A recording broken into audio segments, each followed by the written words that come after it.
The Nautic Jet is a self-operated water ride found at various parks across Europe. These are unique attractions from Sunkit Higa, where a boat is hoisted in reverse up an incline, released, and launched through midair into a splashdown pool. While the concept sounds simple, the way the boats fly through the air is mesmerizing to watch and exciting to experience. So in this video, I will review the Sunkit Higa Nautic Jet.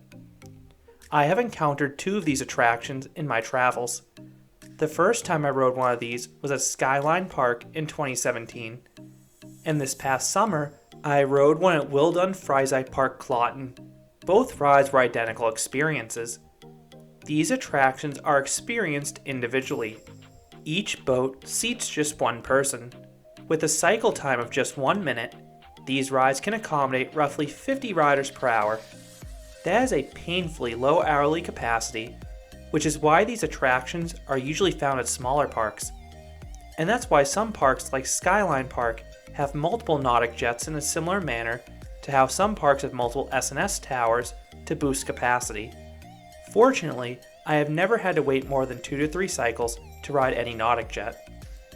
Once it's your turn to ride, you sit down on the boat and you pull down a lap bar that swivels from the side. There is only one lock position, but I've never seen anyone denied. But according to Sunkit Higa's website, riders should not exceed 200 pounds or 90 kilograms. While you ride solo, you do need a partner to start the ride. Someone else needs to close the safety gate and press the start button. At that point, the rider can pull the rope overhead to start the ride. The boat is then slowly pulled backwards up the 28-foot or 8.5 meter tall incline. While that isn't particularly tall by roller coaster or even water ride standards, the climb is very suspenseful because of what's about to occur. The ascent takes roughly 20 seconds, and then without any warning, your drop begins. While the drop angle is relatively shallow, it still causes a tingly sensation in my stomach, similar to what you get on the initial plunge on a Vekoma boomerang. And the visual of heading towards the end of the track is quite terrifying. It is a sight you don't see on other rides.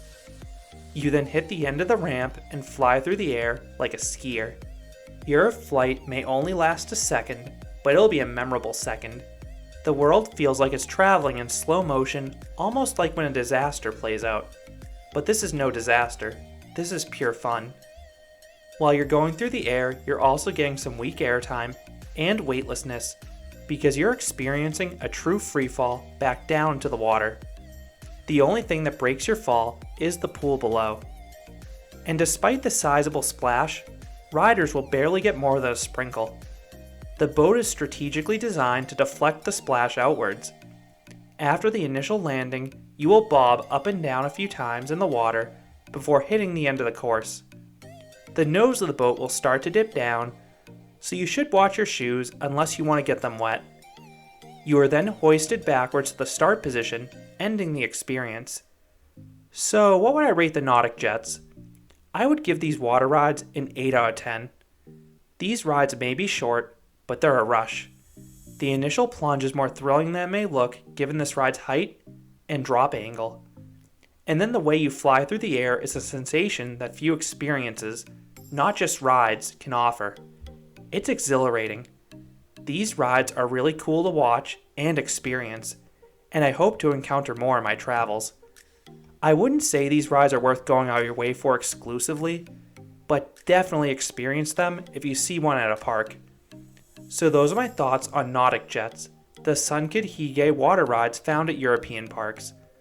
What are your thoughts on these self-operated rides? Have you ridden one? I would love to hear your thoughts on the ride down in the comments. If you enjoyed this review, I'd appreciate if you gave this video a like, and you considered subscribing because there'll be a lot more roller coaster and amusement park videos here at Canopy Coaster. Thanks for watching.